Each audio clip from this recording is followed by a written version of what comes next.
So I think a lot of you are pretty familiar with Frank's record, but I just want to go over a brief overview of who he is and where he comes from. So I believe Frank was first elected to public office as a state representative from Federal Hill. Correct. And later went on, I believe, to chair the Finance Committee. And I served in the state senate for 12 And then years. served in the state senate. And then went on to run for, win the treasurer's office, and he was the treasurer until he stepped down in 2010 to run for governor. He was followed, of course, by treasurer Rumundo. So I would like to just start off with a couple of quick questions based off our questionnaire. And the first question is, I noticed that you say you support repealing the 2006 income tax cuts for the wealthy, returning the top rate to 9.9%. And I'm wondering if you could talk about why you support that and whether this has always been your position or whether this is a change in position. No. Well, the issue is that we need to balance the state budget. So all options are on the table, and including this option. So it's on the table. You aren't necessarily committed to supporting it. You just think it should be considered, or are you committed to say that you believe that we should repeal the 2006 tax cuts for the wealthy, returning the top rate to 9.9%? I'll stick with the answer I just gave. Okay. So the answer is, just for everyone, I believe the state needs to balance its books and still provide its essential services to taxpayers. In order to do this, I believe we must use all options to accomplish this goal. So now I'd like to talk about guns, which, as you know, is been quite a controversial issue lately. Yes. So Do you Chris has a believe, question. our state should divest from supporting gun manufacturers? Or do you support the divestment? Or, yeah, well, When I was state treasurer, Yeah. the only time that I looked at the policies within the pension fund to make a policy statement was the United States government had, for the first time in its history, declared that there was an ongoing genocide in the Sudan. And with that circumstance being, again, first time in our country's history that the country made that proclamation while a genocide was going on, I looked at that as a place that I was comfortable asking the State Investment Commission to put forth a policy that we would not invest in companies that were facilitating and promoting the government in the Sudan that was carrying out that genocide. So that's my track record when it comes to this type of issue. There were gun issues, obviously, that were in the news when I was in office. We didn't go down that path. well, supposedly Gina Raimondo actually did divest from supporting gun manufacturers. And I should be clear, we actually led a calling campaign to pressure her to do this. So you know where we're coming from on this. And would you stick by that? Or? Again, the Investment Commission obviously has weighed in on that, and it'd be my view as chair of that commission to work with the body as a whole. And I'd like to learn more about the issue. I'm not going in with my mind totally made up one way or the other. There's good reason, obviously, to weigh in on that issue, and it's not something that I'm going in with a set, path that we have to do certain things. The only thing that I would be careful with is, that way you draw the line when it comes to that issue, because you're going to, have places that are national retailers that sell a lot of other things besides firearms, and I'm going to start to look at each retailer and what their sales are of all the different products and which Well, one we're you kind may of want talking to about divest. manufacturers now. So yeah, the general practice in among the gun safety community, people advocate an approach called the Sanding Hook Principles, which is a set of principles that they ask each gun manufacturer to abide by. And the idea is to only divest from manufacturers that don't abide by those principles. And there are one or two manufacturers that do. I think the main example is the Japanese Chinese manufacturer. So that's been the general approach people have taken. With the information that you're providing, like I said, the board has obviously spent considerable time on this and took action. I'd like to, learn more about this issue. And again, I'm going in with not a set position that we need to overturn this. So do you think it was a good decision? Had you been treasurer at the time, would you have made the same decision? Well, like I said, when I was in office, Yeah. I made a policy decision when it came to the Sudan issue. So I was open to looking to go down a path where we would make a policy statement and hold companies accountable. So it's not something that Would you be open to I wouldn't have reversing done the in the decision? past. Would you be open to reversing this decision? Or do you I think I just answered that. I said I'd like to learn more about it, and I'd like to obviously learn more from the board of how they feel about it, and then we go forward from there. Okay, so I think we have a similar question about fossil fuel divestment. As you know, there's been a large campaign based in Providence to divest from fossil fuels. The initial goal, I think, was to make Brown University, which I should admit, to disclose as my employer, divest from fossil fuels.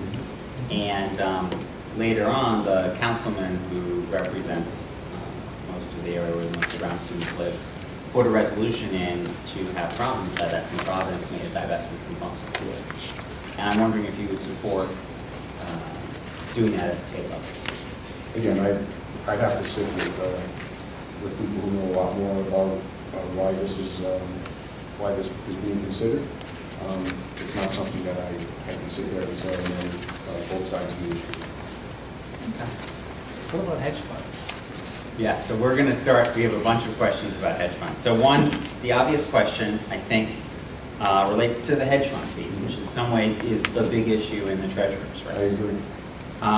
Do you support Gina Raimondo's move into hedge funds and private equity alternatives that pay these higher fees? And would you work to, shall we say, reverse those moves if you're elected treasurer? Yeah, well, I think I've been very clear on this for about a year. When I left office in 2010, and this is through public documents put out by think tanks like the Maryland Public Policy Institute, Rhode Island paid some of the lowest money management fees of any pension in the country, any pension fund in the country. That's a fact. That's been out there for the last couple of years. That wasn't a talking point that I put out as some study that Rhode Island did. This is done by a third party looking at all the states. And over the last 3.5 years, the state has invested over $1 billion in hedge funds, which charge a level of fees that have caused now Rhode Island to pay some of the highest fees in the country, and money management fees. And I've said it very clear many times, and I'll continue to say it. When I'm in office, we will exit those hedge fund investments. We will have a very diverse and strong portfolio, but we will not be paying the level of fees that the state is paying right now. I think it's, that money should stay in the fund.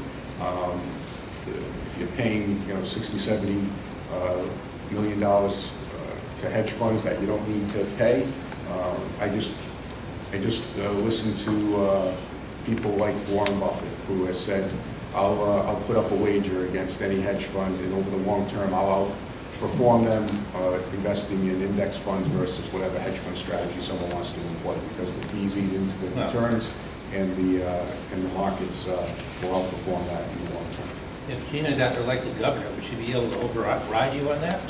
Again, you're talking about the State Investment Commission, No. where the treasurer has a number of appointments on that board, and having worked with that board in the past, I really, know that board is led by the treasurer's office and the treasurer themselves, and it'd be up to the person in that seat. Hopefully, it's me to lead that board in the direction that I'm talking about. Having led legislative committees, having led that board, my track record is very clear of understanding the process both in the office and in the legislature. This may also be a topic that the legislature could take up. So there's a lot of avenues that are possible. So we have a related question, which I think Pat would like to ask about the pension cuts. And that is related, and you're very clear in your questionnaire about the pension cuts. And actually, when you were running for governor, I interviewed you for RIPDA, and I loved what you said about the pensions then, too. And if only someone had been listening to what you said. But basically, Thank you for that. we've gone ahead and done the disastrous. I noticed that you said, for example, that you would stop the COLAs, that they've cut off the COLAs, you would reinstate them. If you did that, would you try to just start where we are now? Would you try to go back and make up to people what they've lost in the 2 or 3 years that it will be? Well, what I have said along the last year and what I said in 2010 was that there had to be changes made to the pension plan. My changes in 2010, however, didn't affect the cost of living issue and didn't affect the municipal or MERS side of the pension plan. You got to understand, though, when I was making those proposals in 2010, the assumed rate of return was 8.25%, and the funded level was in the mid-50s. But then the assumed rate of return was lowered to 7.5%, and now the funding level is in the same range as it was, with all the changes that have been made, taking away the COLAs, affecting the municipal side and everything else. It's back, in the same range that it was in 2010. So we have to deal with the landscape that we have in front of us. But I'd like to sit down after the election with the interested parties, obviously all the groups that are represented by their respective unions, and listen what their proposals are, and not start out with a set of must-haves from the state side. But I think that a resolution needs to be made before it goes to a full trial. Again, with my 20-plus years of legal experience, I've seen a lot of things happen in courtrooms that are unpredictable, and I'd rather have certainty with a settlement. And a good settlement usually is when both sides are a little upset with the result, and usually one side doesn't walk out, a big smile. And I think that will be the result here. So. Do you think you could get support in the House to move forward with that? Could I Because get support? you couldn't do anything on a budget without the approval of the House and the Senate. Correct. Do you think that you Well, would be like able I to said- actually rally support in the House to undo this? Well, having served in the legislature for many years, 16 years, understanding the process and knowing the path that many of those people are walking in, I would feel very comfortable going to them with a proposal that worked for both sides and saying, we'd like you to adopt these changes. And of course, they'd be included in the discussions. They're a major stakeholder in this process because they have to appropriate the money every year.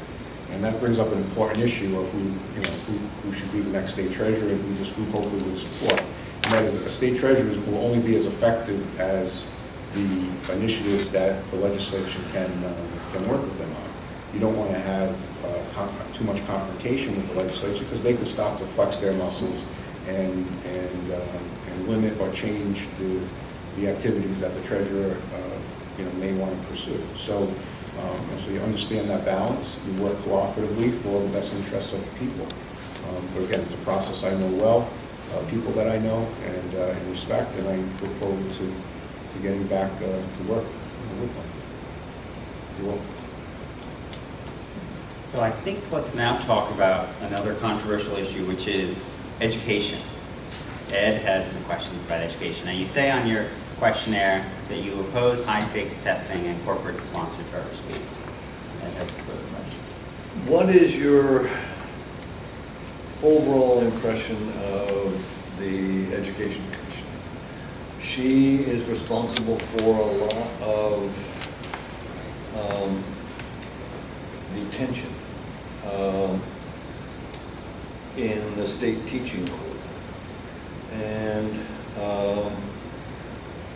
I think whether or not she is reappointed will have a substantial impact on how the state goes forward. Obviously, that's not in your direct bailiwick as treasurer.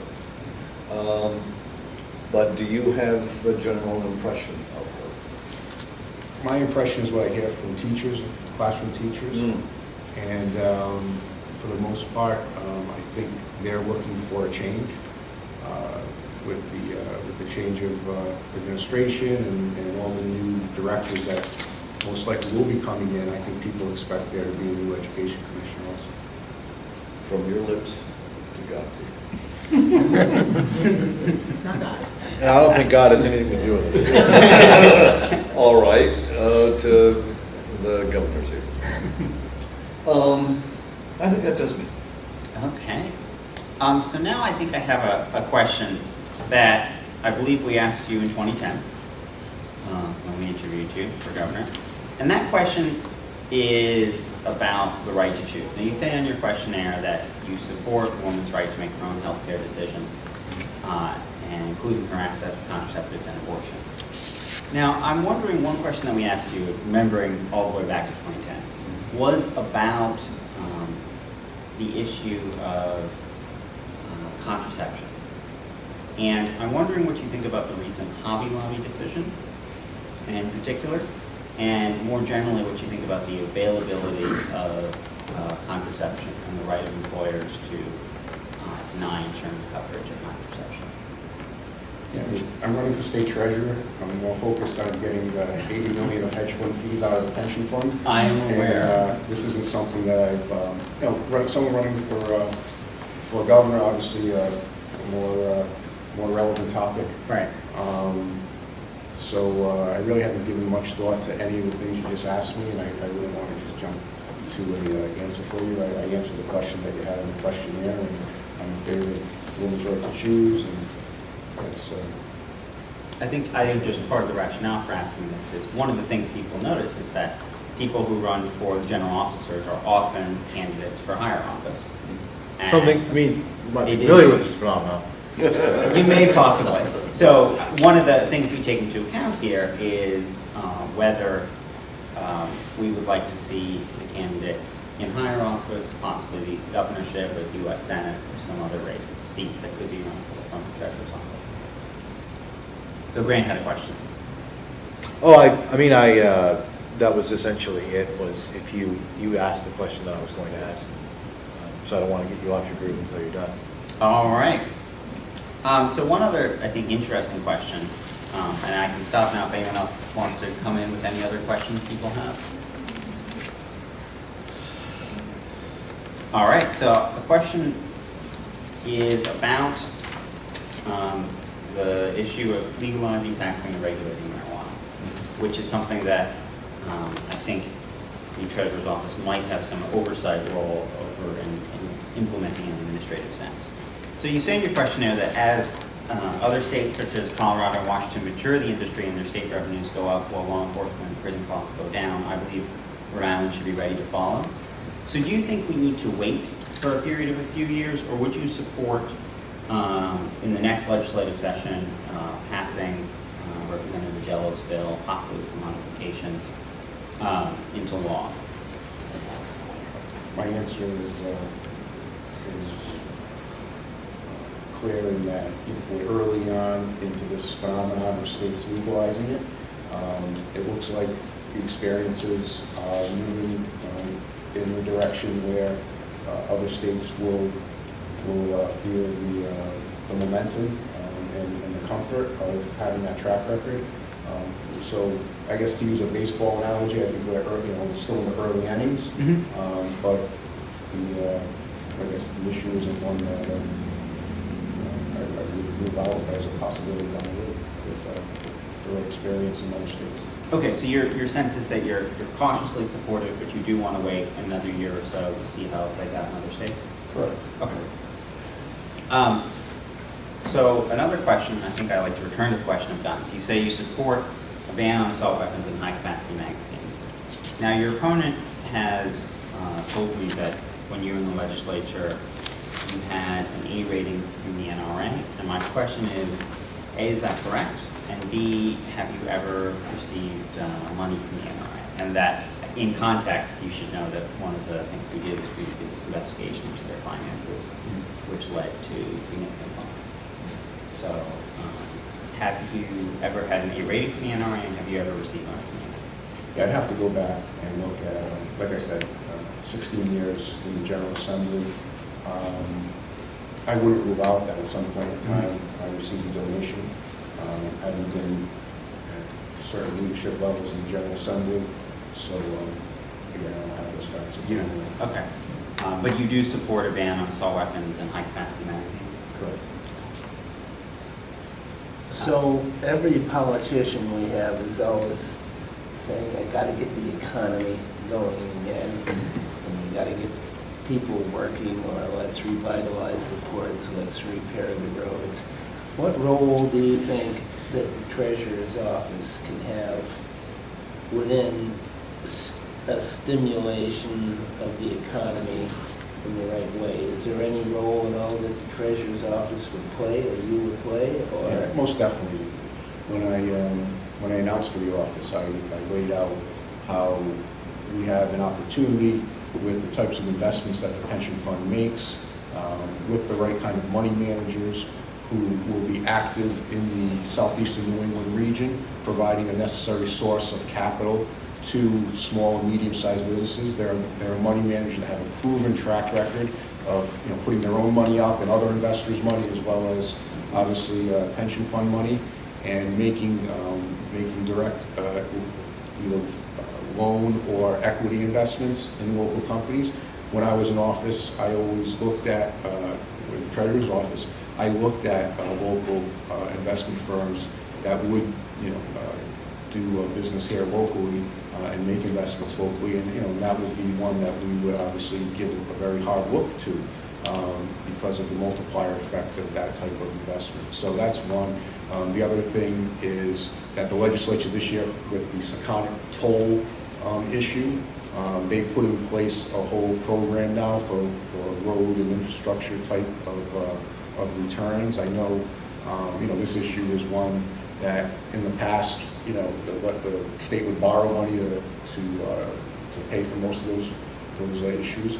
But now we have a dedicated revenue source, and with what we can do in the Treasury, with the infrastructure fund, and making sure that the money can be leveraged through whatever borrowings and other work that needs to be done there. So there's things that can be done. I mean, right now, to contrast, the pension fund is investing in firms that make loans, but they're making loans in the Congo in Africa, and that investment is under investigation by the Department of Justice and the SEC.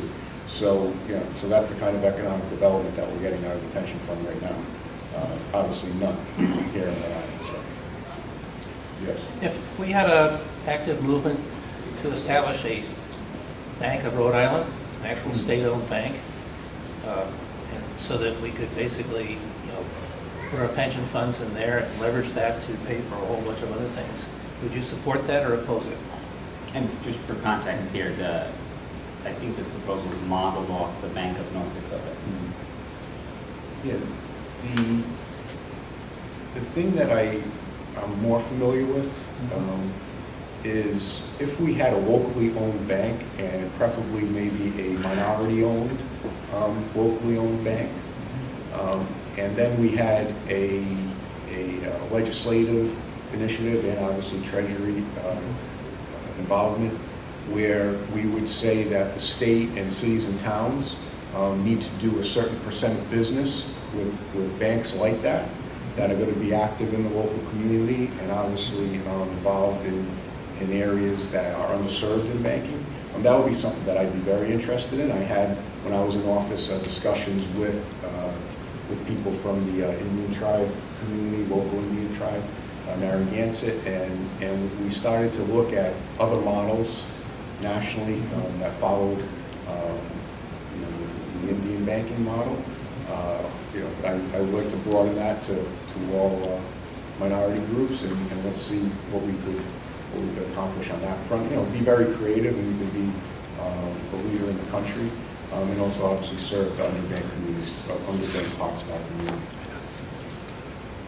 So just to clarify, that's a no, you would not support the formation of a state bank on a system model after North Dakota? Yeah, I'm not saying again, I'm not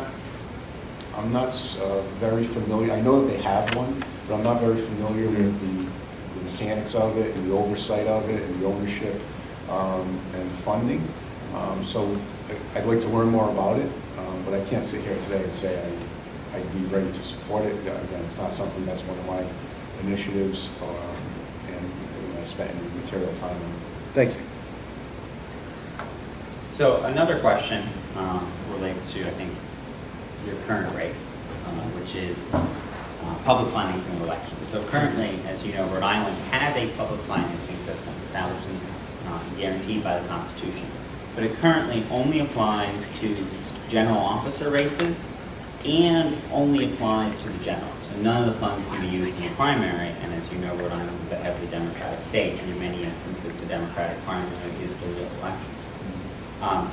So two specific questions on this. One, would you specifically support expanding the public financing system for the statewide offices to include primaries? And B, would you support expanding it to the General Assembly? I answered that, I believe, in the past, maybe for this group or others, and I mentioned both those as yes. Great. So another question, this relates to more general economic policy in Rhode Island. One of the more controversial bills that passed General Assembly at the end of the legislative session was a ban on municipalities raising the minimum wage. And particular detail of this is that it was passed largely because of an initiative in Providence to create a $15 minimum wage for hotel workers. And I'm wondering if A, you supported the $50 minimum wage for hotel workers, and B, whether you supported the General Assembly's move to ban cities from raising the minimum wage in municipalities, or cities and towns. Yeah, I'm going to stick by the answer that I gave you in the questionnaire. Again, I'm running for treasurer to really focus on the pension fund, reducing the fees and getting good returns and leveraging what we can do for the local economy.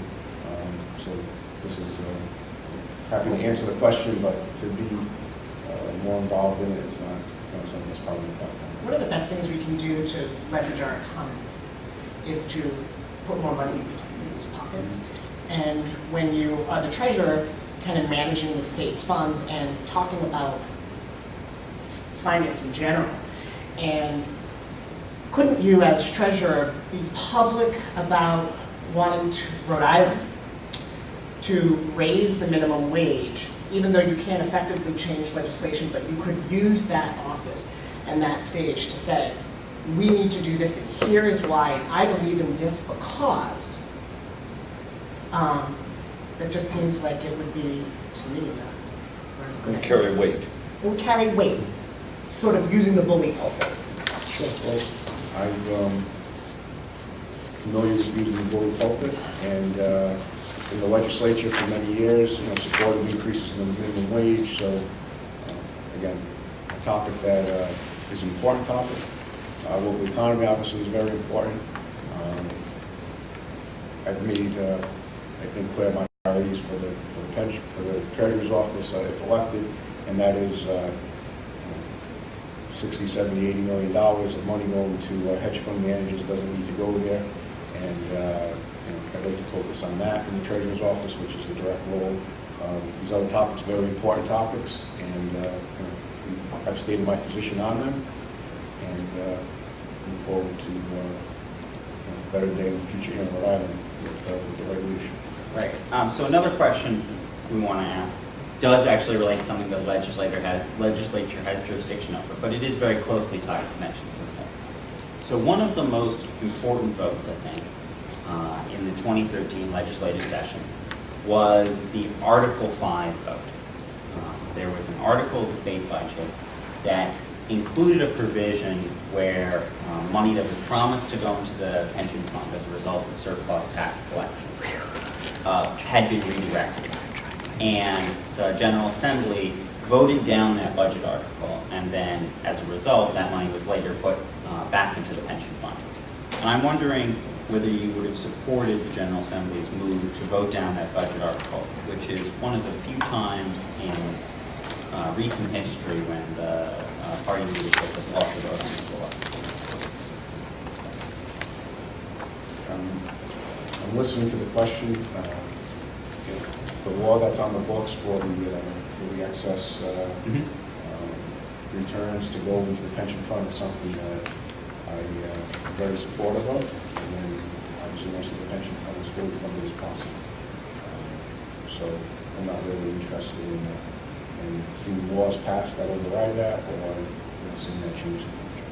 So you were happy when the Article 5 vote came down, the budget article was struck down, and that money wound up getting put back into the pension fund, as the current law requires. I'd like to see that law followed, and obviously the legislature spoke, and you got a good result. Good. One So- of the other sort of revenue streams is gambling, unfortunately, but it was add to our general revenues, and there's been talk about expanding table games and stuff in Newport. What's your feeling on, Rhode Island's dependence as a revenue stream on gambling, and especially as Massachusetts potentially is going to be expanding theirs? I can see there's only so much gambling money out there. Where do you see the future of that in the Rhode Island revenue stream? Oh, I think if Massachusetts is putting the question back on the ballot, so it's not a foregone conclusion that they're going to have their casinos. I think it'd be a net positive if they were struck down for Rhode Island's future gambling revenues. But I don't think we can expect that to happen, or say that's our business plan going forward. So what the people at Lincoln, at the Lincoln facility have done, I think they've done, they've been a first-class operator, even though a purchaser paid too much for it and couldn't, keep up with the debt that they had taken on. The new owners, the debt holders who now are the owners, I think are first-class operators, and it's creating, and the lottery's been, I think, a first-class operator too. You got to remember, those machines in there are lottery machines. They're not owned by the casino, and you didn't know that? For the third largest revenue source, I think it's something that the state, under its lottery has done well now for over 20 years. And, the facility gets a cut of the money that comes out of the machines, but the state keeps about 60% of every dollar that comes out of that machine, and then pays the facility and others the remaining balance. So I think it's been a good story for the state. It's created a lot of revenue over the years.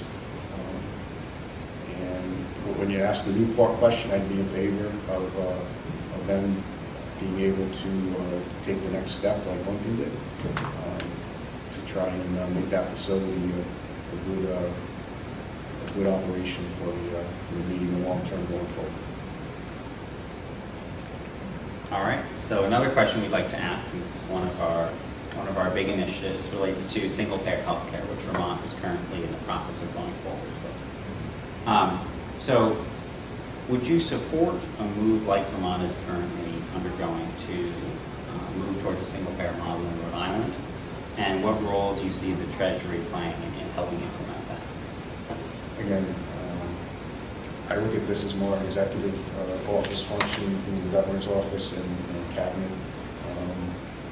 It's not something that I'm spending a lot of time and energy on. I'm again focused on the pension fund and the work that we have to do there. So I'll let my answer stand. Okay, and the answer is yes, you do support it, just to be clear for the record. So another question, this relates to some of the administrative things going on inside the Treasury.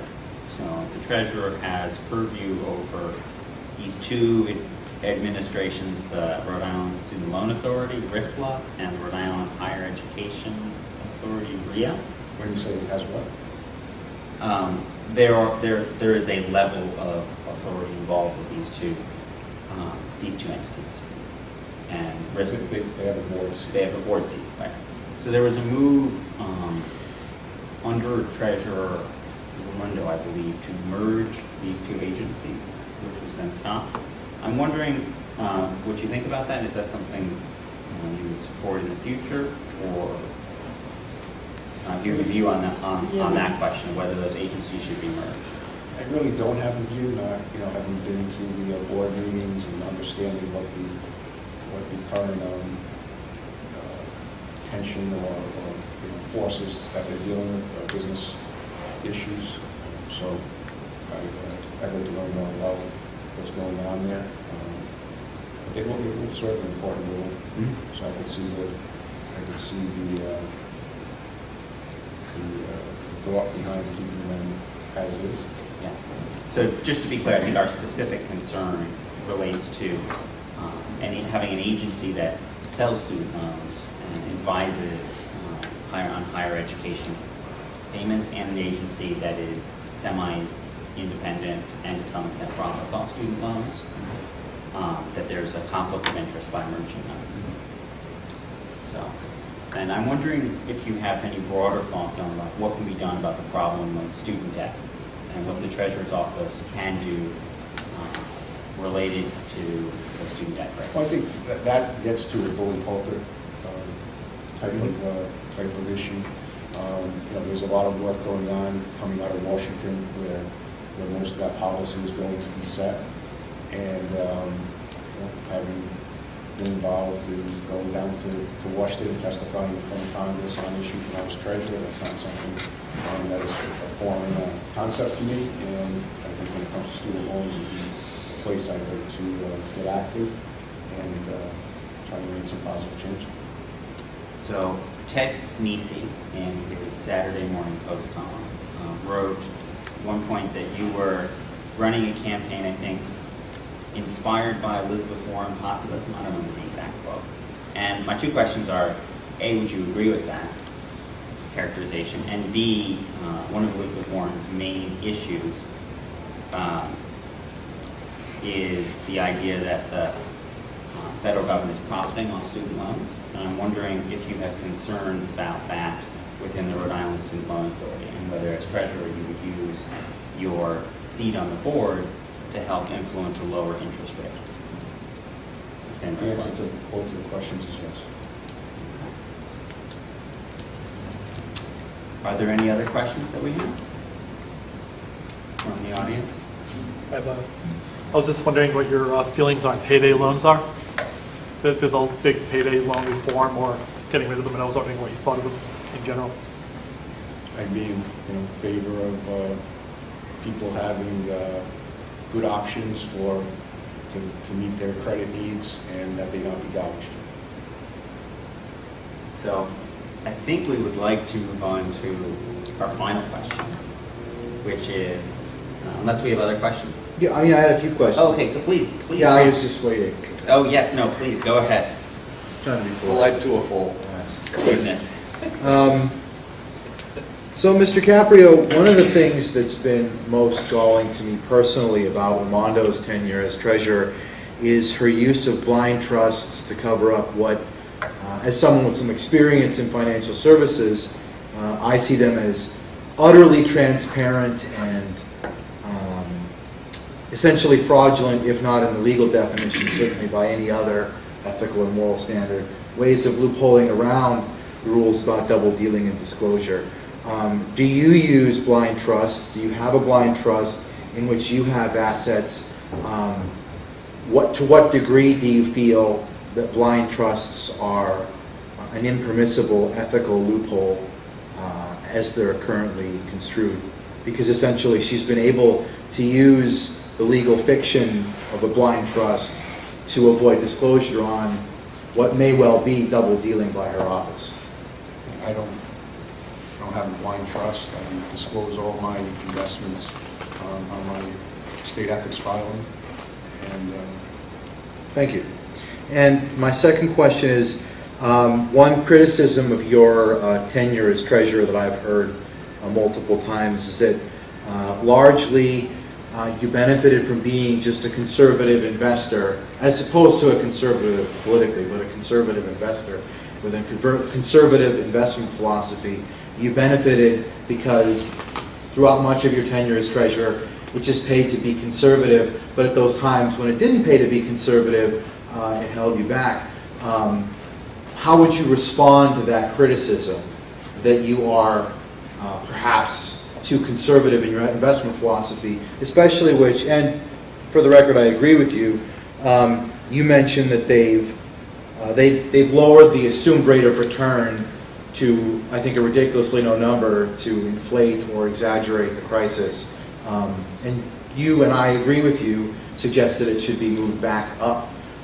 But in order to get that higher rate of return, we might need to be a bit more aggressive than perhaps you've shown a willingness to be in the past, according to some critics. So how would you respond to that criticism? Yeah, I don't think that analysis bears out with what the asset allocation of the fund is, A, and B, there's something very important that you need to keep in mind when you look at our Rhode Island pension fund, which is different than many other states, and that is, when I was in office during 2007 and 2010, if you look at the amount of money that the fund has to pay out to retirees versus the amount of money that comes in from current active employees and their contributions into the fund, you would hope that those two numbers are about the same, because you'd be using money that's coming in to then, go out and you could keep the investments as is without having to sell any investments or hold a lot of the investments in cash to pay the pensions. You understand?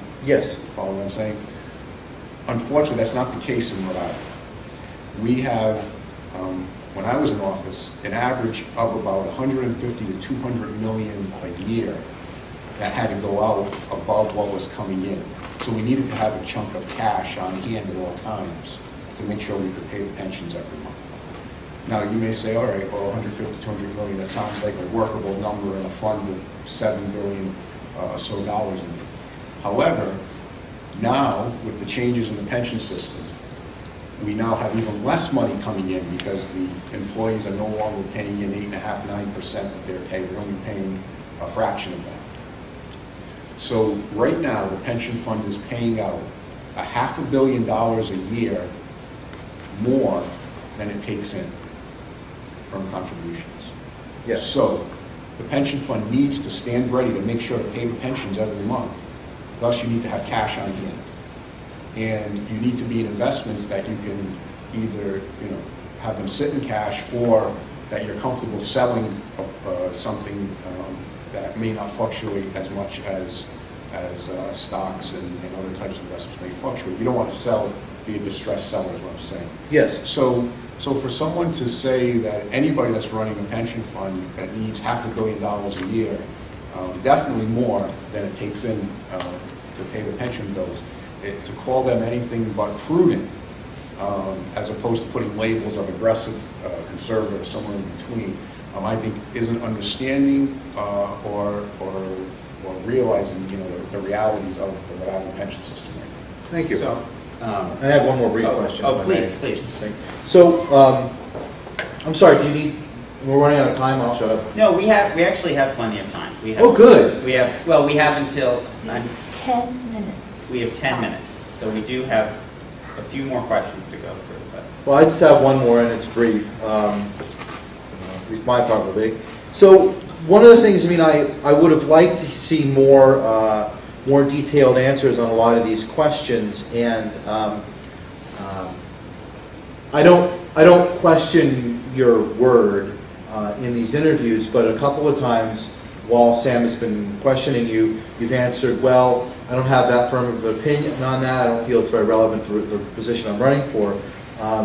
Which I'm not accusing that of being an invalid argument, or that's not illogical. But my concern is that I don't feel I have as good a picture of you as a man, of your values, of where your heart is at, as I would have if you had spoken at length about questions other than those directly concerned with specifics of financial instruments. And I appreciate I feel you answered my last question very well, and I appreciate your thoroughness. But I was wondering if you could tell us a little bit about your values so that I can feel confident that these yeses will translate into policy outcomes that I would like to desire in the future, because I don't know what the questions are going to be in the future.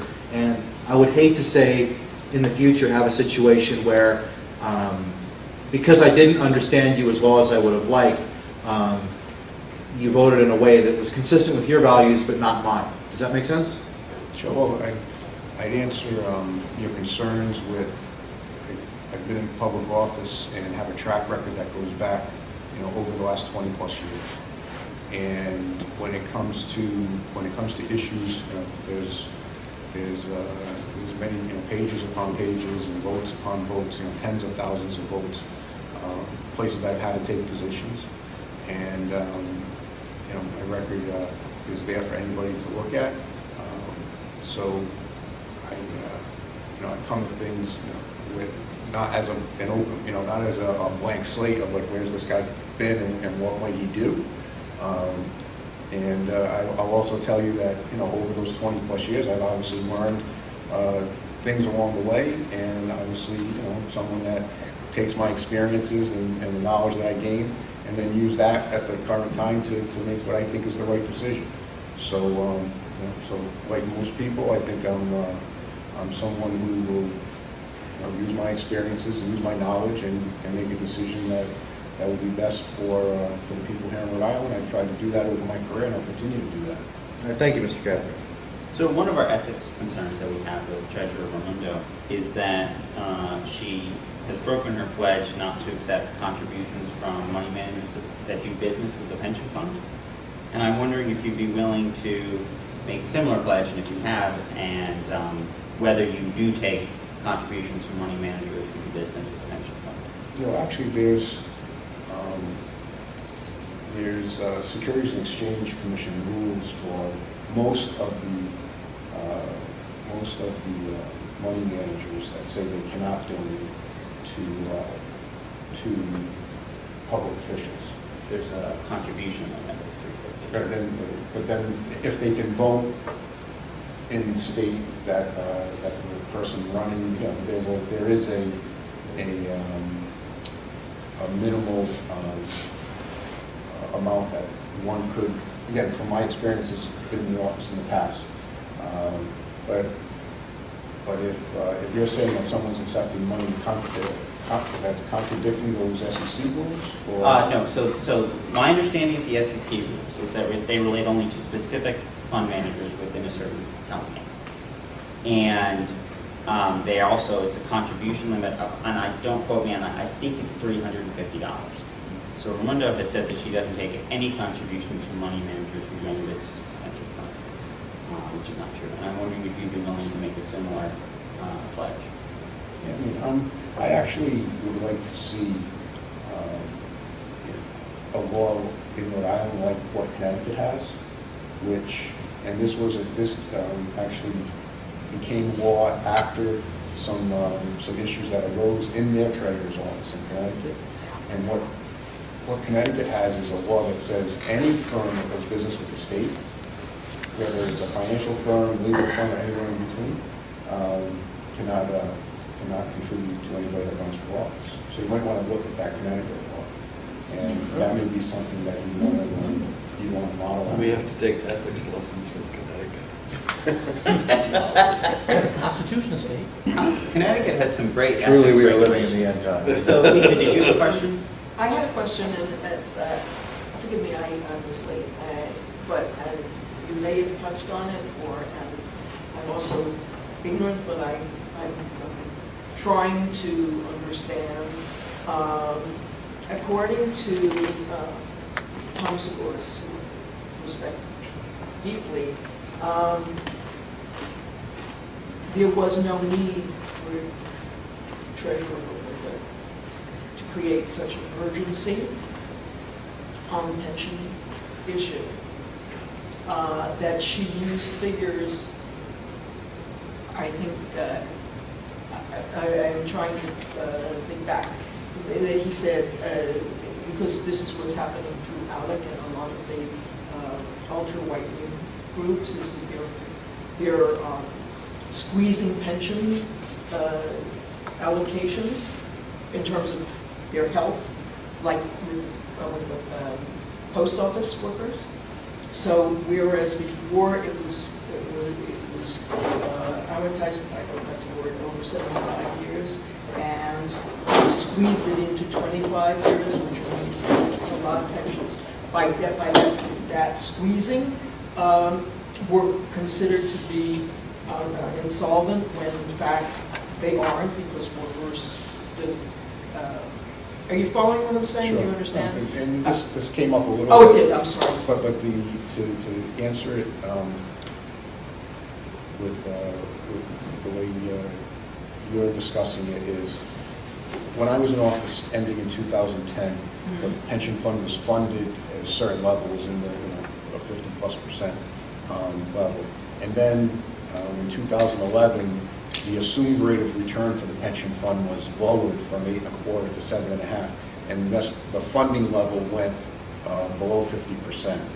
So that's what you're talking about, that there was strain put on the system when that assumed rate of return was changed. And now with the pension law changes, the funding level is back to the same range it was when I left office, before the assumed rate of return was lower and before the pension fund law was passed. So that's. So do you agree with Treasurer Raimondo that that's had to be taken care of? No, and I think I'm the only candidate in the treasurer's race. This was a question that was asked in the Channel 12 debate. No, it's not that came up. I was asked by the reporters at Channel 12 about the assumed rate of return and the appetite that I would have and the other candidates would have with potentially raising that up a little bit. And I was the only candidate that said I'd be willing to do that. Again, there's a process. You work with the actuaries, you do a study, you work with the retirement board, and you make policy changes. It takes months to do that. It's not something you go in and one day you do. Right. But I think the numbers will merit moving that assumed rate of return up a bit. We still have most of the major pension funds in our state, outside of the state pension fund, that have an assumed rate of return of 8 or more. So we have the state doing one thing, we have everybody else in the state doing something else, so there's not even consensus across the board there. So our final question is about Treasurer Raimondo. What is your overall opinion of Treasurer Raimondo's tenure, and could you give her a letter grade? Yeah, I mean, it's not an easy job. All right, having been there and done it, I can tell you that she's done a lot of good work there. To put it again, I'm not saying that this is because I'm a big fan of what she's doing, or because I'm not a big fan. I'm just saying that because it's not an easy job, she's done a strong job. Obviously, when someone leads like she does, there's going to be people and individuals that aren't fans of what she's done, and I can respect that, having been on that side of the desk, and people looked at some of the things that I was pushing for, and they weren't happy with that either. So I'm going to pass on giving out grades, because I'm not her professor, but she obviously got a lot of good grades along the way, earning the Rhodes Scholarship. So do you think that Treasurer Raimondo has caused harm in her capacity as treasurer that you need to go in and fix? Because when I read this, I feel like you're saying what she did was wrong and I need to fix it and change it. There's the fees that are coming out of that pension fund need to be lowered, period. No ifs, ands, or buts about it. I'm the only one, when I went in office before, I lowered them. And they were only in the 20 million range, not in the 80 million range. And we lowered them. Not only did we lower the pension fund fees, we lowered the way the office ran, the operating budget of the office. So I know how much effort and work it takes to do that, and I know you can do it.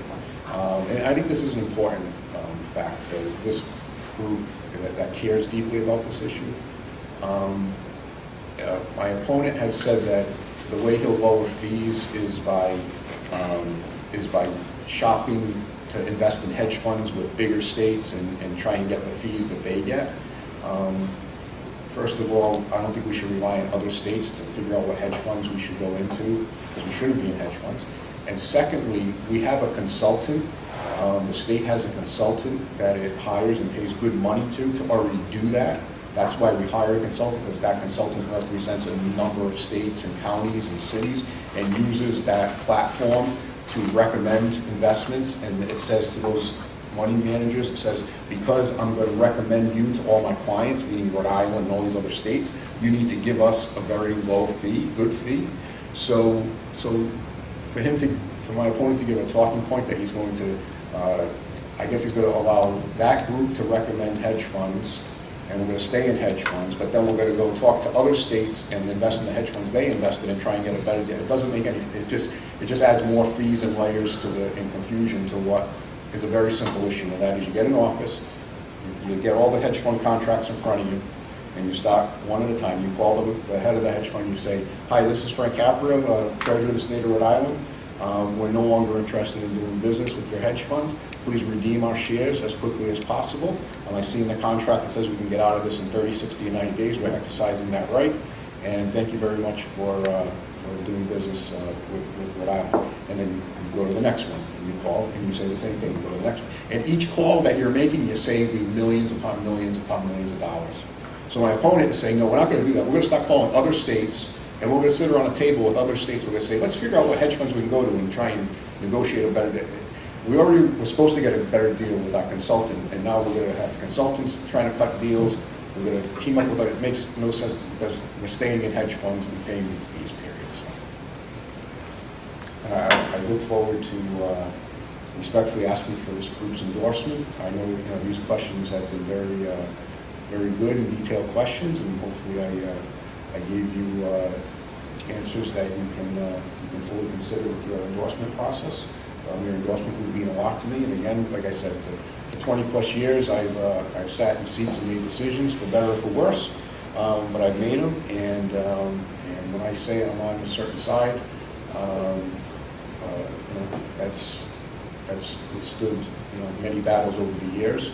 And in this election cycle, people who in 2010 weren't in my corner are now in my corner, because they realized that they gave support to others who didn't stick by them and made decisions that were contrary to what they thought were going to happen.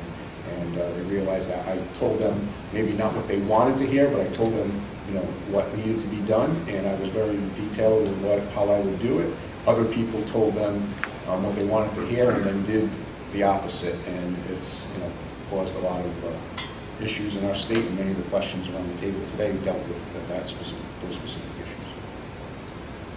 I want to thank you for coming. Yeah, thank you so much for coming in.